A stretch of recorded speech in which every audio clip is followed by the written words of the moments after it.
अस्सलाम वालेकुम व्यूवर्स। तो अच्छा व्यूवर्स, आज हम इस वीडियो के अंदर बात करेंगे कि किस तरह से एक जो विद फेस जो कंटेंट क्रिएटर होता है उसकी क्या एफर्ट्स होती हैं अपने कंटेंट बनाने के लिए। और दूसरी तरफ आपने देखा होगा कि वॉइस ओवर जो चैनल्स होते हैं, ठीक है, तो विदाउट फेस जिनको आप कहते हैं कि वो ऑटोमेशंस पे काम कर रहे होते हैं, तो उनको कितनी एफर्ट करनी पड़ती है अपने कंटेंट के लिए। तो आज हम इन दोनों चीज़ों को देखेंगे, इनके अंदर क्या डिफरेंस है, इनके अंदर कितनी एफर्ट लगती है, कितनी मेहनत लगती है, ठीक है, विद फेस जो चैनल्स हैं और विदाउट फेस जो चैनल्स हैं। तो अब देखिए, सबसे पहले मैं आपको बताऊंगा कि विद फेस जो चैनल्स होते हैं तो उनके ऊपर कितनी मेहनत होती है। अब आपके सामने मैं नज़र आ रहा हूँ तो मैं विद फेस अपना चैनल कंटेंट क्रिएटर हूँ। इसी तरह के बहुत सारे चैनल्स हैं जो विद फेस कंटेंट क्रिएटर हैं।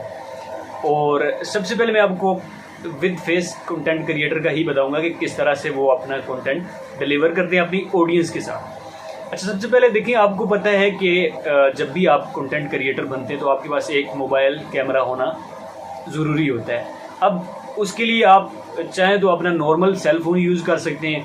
अगर आप थोड़ा प्रोफेशनली जाना चाहते हैं तो उसके लिए आप कैमरा भी ले सकते हैं, ठीक है। ऐसा नहीं है कि आप ये सोचें कि हमने DSLR ही लेना है तो तभी हम यूट्यूब क्रिएटर बनेंगे, अदरवाइज़ नहीं बनेंगे। भाई सब ऐसा कुछ भी नहीं है, आप नॉर्मल मोबाइल से भी अपना कंटेंट क्रिएटर बन सकते हैं। अच्छा, एक तो ये हो गया।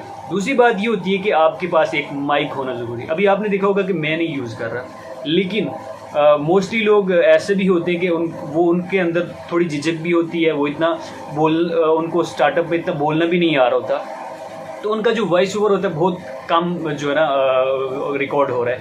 तो उसके लिए वो क्या करते हैं, अपना माइक यूज़ करते हैं।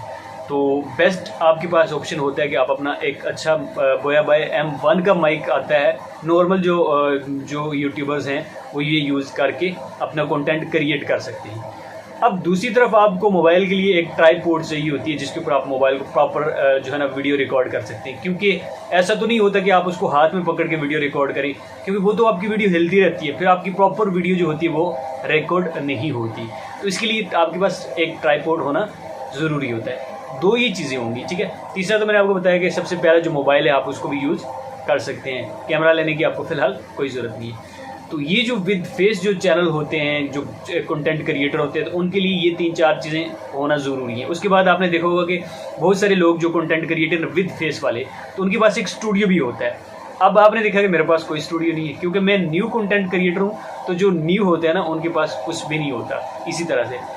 और मोस्टली लोगों के पास पहले से उन्होंने किया होता है, उनके पास इन्वेस्टमेंट ज़्यादा होती है, तो वो अपना एक जो है ना स्टूडियो भी बना लेते हैं। तो बाकी ये है कि जो बिल्कुल न्यू होते हैं, बिगनर होते हैं, और जिनके पास इतनी इन्वेस्टमेंट नहीं होती, तो वो यही सोच रहे होते हैं यार कि चलें, जब तक हमारा चैनल मोनेटाइज नहीं होता तो उस टाइम तक हम अपना ज़्यादा जो खर्चा है, ज़्यादा इन्वेस्टमेंट नहीं करते। एक तो ये हो गया। अब दूसरी बात मैं आपको बताऊं कि जो विद फेस चैनल होते हैं उनके लिए ये थोड़ा मुश्किल नहीं होता कि कंटेंट हमने कहाँ से लाना है, क्योंकि वो विद फेस बातें कर रहे होते हैं। उनके जो भी चीज़ें होती है, जैसे व्लॉगर्स आपने देख लें, उनको जो व्लॉगिंग करते हैं, और भी बहुत सारे जो कंटेंट क्रिएटर हैं, तो वो विद फेस बोल रहे होते हैं। लेकिन याद रखें कि इस चीज़ को आप नॉर्मल ना समझें।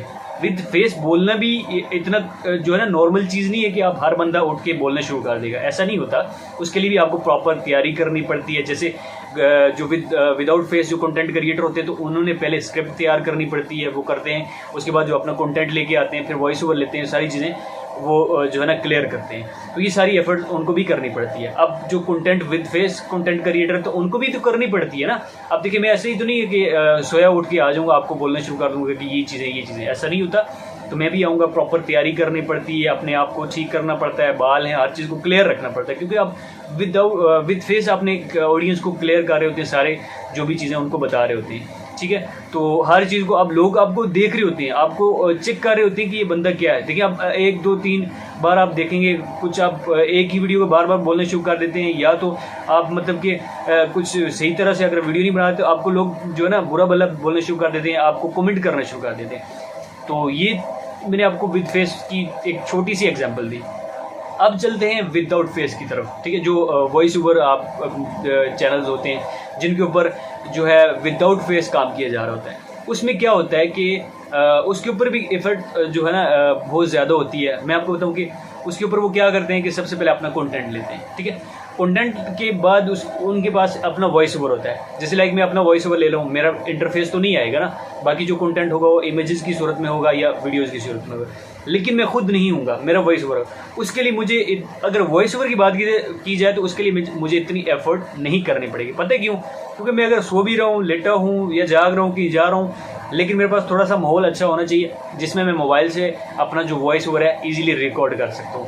तो ऐसा नहीं होगा कि मुझे खुद को ठीक करना पड़ेगा, कपड़े अच्छे पहनने पड़ेंगे, मुझे कंघी करनी पड़ेगी, सारी चीज़ें क्लियर करके लाइटिंग करनी पड़ेगी और ट्राइपॉड लेनी पड़ेगी। तो ये सारी चीज़ें विदाउट फेस जो कार्य होते हैं ना कंटेंट क्रिएटर, तो उनको इन चीज़ों की ज़रूरत नहीं होती। वो जस्ट मोबाइल को अपने जो ना उसको सामने रख के तो अपनी सारी चीज़ें रिकॉर्ड कर लेते हैं। तो बाकी रहती कंटेंट की बात है, उनको जब कंटेंट लेना पड़ता है तो वो थोड़ा उनके लिए काफ़ी डिफ़िकल्ट होता है, क्योंकि उन्होंने जो वॉइस ओवर लिया होता है तो उसी को कंटेंट में जब उसके ऊपर ऐसा ही कंटेंट लाना उनके लिए थोड़ा डिफ़िकल्ट होता है। तो जब वो लेते हैं तो तब उनका जो कंटेंट होता है वो सारा क्लियर हो जाता है।